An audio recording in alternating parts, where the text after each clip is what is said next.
In a courtroom packed with flashing cameras and heavy tension, one of the biggest scandals in hip-hop history is unraveling like a twisted movie plot, only it's all real. Sean "Diddy" Combs, a titan of the music industry, now finds himself not on the Billboard charts, but in the center of a legal firestorm involving sex trafficking allegations, manipulation, and the release of 162 pages of graphic, deeply personal, and often disturbing text messages between him and former girlfriend Cassie Ventura. This isn't just another celebrity breakup gone public. This is the implosion of an empire, brick by brick, as the once glamorous relationship between music mogul and muse reveals a chilling undercurrent of control, coercion, and complicity. Let's break it down, raw, unfiltered, and exactly how it's unfolding. For years, Diddy and Cassie were pop culture's enigmatic duo, visible but secretive. He was the kingmaker of bad boy records, launching careers and living lavish. She was the sultry singer behind hits like Me and You, often seen draped on his arm at award shows or jet-setting in private planes. To the public, it was champagne and Versace. Behind closed doors, a psychological battlefield. From 2007 to 2018, Cassie and Diddy's relationship was the subject of whispers, paparazzi shots, and wild speculation. But no one knew the extent of the chaos, until now. Enter the courtroom this past week, where attorneys for Combs attempted to downplay the abuse allegations by presenting explicit messages between the former couple. Their angle? That Cassie was a willing participant. But the defense's strategy may have done more damage than good. Let's be clear, these messages are not just dirty talk. They're a window into a dynamic laced with control, sexual exploitation, and psychological warfare. One message had Cassie acknowledging a lot of partying, referring to a gathering that's now part of a criminal investigation. Another had Diddy texting, "I'm going to eat that," casually explicit but unsettling in the context of the broader allegations. And then came the bombshell, messages about the so-called freak-offs. In a message from 2017, Cassie told Diddy she was too excited for one of their upcoming freak-offs, a term used to describe parties allegedly orchestrated by Combs. Cassie testified that these weren't mere indulgences, they were demands. Compliance wasn't optional. Another message from Diddy instructed her to have fun, impress me, as she headed to a shop for supplies. That text alone painted a picture of Cassie being prepped, almost programmed, to perform for his pleasure. Even more disturbing, Cassie admitted they used an iPad to record these sessions. The iPad, referenced casually in a message she sent after forgetting it, became a chilling symbol, proof of the transactional nature of these encounters and the ever-present surveillance. Over 4 gut-wrenching days, Cassie took the stand and peeled back the glossy facade of her past. What the world once saw as a glamorous romance between a rising R&B star and a music mogul, she revealed as a psychological prison.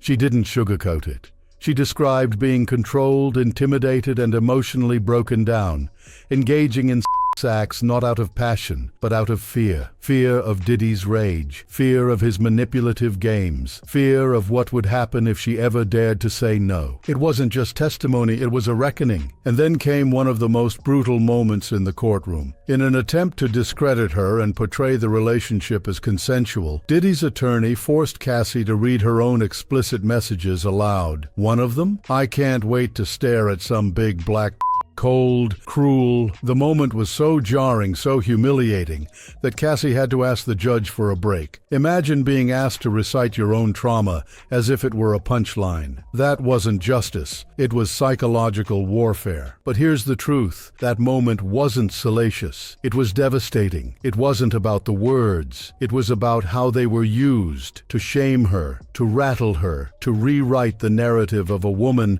who had spent years trying to survive. And just when it felt like the courtroom couldn't get heavier, Cassie's husband, Alex Fine, stepped up with a statement that changed the emotional temperature in the room. Not from the witness box, but from the heart. It was calm, it was fierce, and it wasn't just for the judge, it was for the world. A husband defending his wife, a man calling out power with zero fear. The husband who spoke truth to power. Alex Fine, Cassie's husband and father of her children, sat silently in court all week, until Friday when his lawyer read a statement that shook the room. Over the past 5 days, the world has gotten to witness the strength and bravery of my wife freeing herself of her past, Fine began. He didn't just offer support, he issued a condemnation, not just of Diddy, but of the entire apparatus that enabled him. You did not break her spirit nor her smile. You did not break the soul of a mother. You did not break the woman who made me a better man. It was a gut punch of a speech, raw, personal, and unflinchingly clear. And then came the dagger. Cassie saved Cassie. That line became a rallying cry online, trending across social media. It wasn't just a defense. It was a rebuke of decades of celebrity culture's tolerance of predators cloaked in power and fame. Let's not forget the stakes here. This isn't damage control. This isn't PR spin. This is a federal case, and the allegations are as serious as they come. Sean "Diddy" Combs stands accused of trafficking, and if convicted, he's looking at a potential life sentence. Authorities say these so-called freak-offs weren't just wild nights of excess, they were meticulously orchestrated, deeply manipulative, and criminal to the core. Behind the luxury suites and red carpets, prosecutors allege a system designed to exploit, coerce, and control women. This isn't about consensual adult behavior, it's about abuse masked as lifestyle. Federal investigators aren't taking this lightly. They're digging through years of encrypted messages, videos, financial records, and eyewitness accounts. Subpoenas are flying. NDA loopholes are being cracked open. Multiple women, inspired by Cassie's bravery, have come forward with eerily similar stories. Same setups, same demands, same silence. And that's the part that should make everyone pay attention. This wasn't an isolated case. It's beginning to look like a pattern. A blueprint, and if that pattern holds up under legal scrutiny, Diddy's empire could collapse overnight. If convicted, Combs won't just lose his freedom, he'll lose everything. His companies, his brand deals, his credibility, his cultural currency. The mogul myth he built for decades, gone. Legacy? Wiped. The courtroom isn't just where his fate is being decided, it's where the mask is being stripped off, piece by piece. And when it's all over, what's left might not be the icon the world thought it knew, but the man behind the curtain, exposed, unfiltered, and facing the full weight of justice. What's happening here is bigger than Diddy and Cassie. This isn't just a scandal, it's a mirror, an indictment of the entire celebrity machine, the managers, publicists, assistants, friends, and enablers who looked the other way while cashing the checks and sipping the champagne. How many people saw things they didn't speak up about? How many knew about the freak-offs, the drugs, the manipulation, and chose silence over morality? How many assistants booked the hotels, bought the shop items, wiped the iPads, kept the receipts, and then kept their mouths shut? Let's not pretend this was a one-man operation. Abuse at this level thrives in systems. Systems built to protect power, not people. Hollywood, the music industry, and elite circles thrive on image, smoke, and mirrors.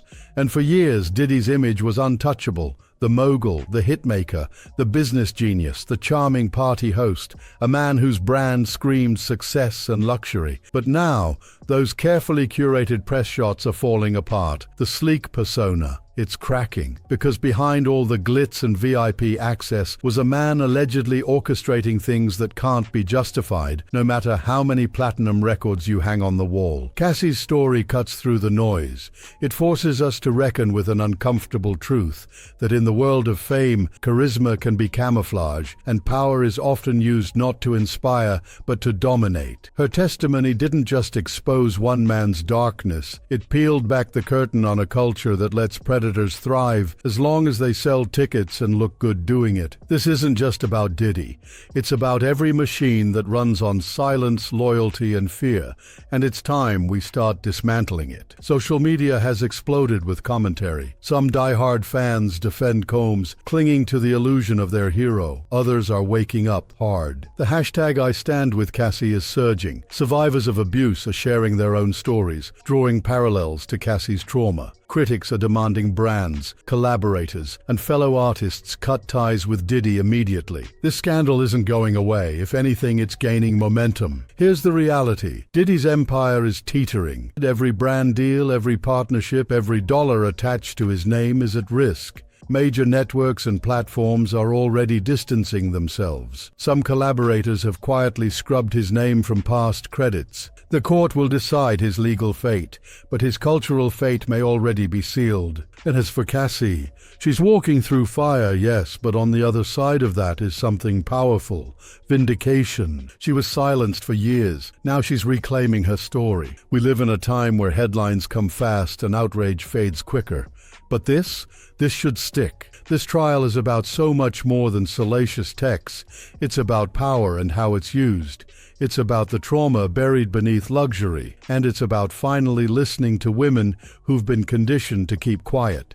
Cassie's bravery is igniting a conversation that's long overdue. And Diddy, he's no longer the puppet master. He's the one on trial, in every sense of the word. As the courtroom saga continues, one thing's clear. The age of untouchable celebrities is ending. The walls are crumbling, and behind them, the truth is finally being heard. And it's louder than any platinum hit. That's all for this video. Share your thoughts in the comments below, and like and subscribe to the channel for more content from the celebrity world.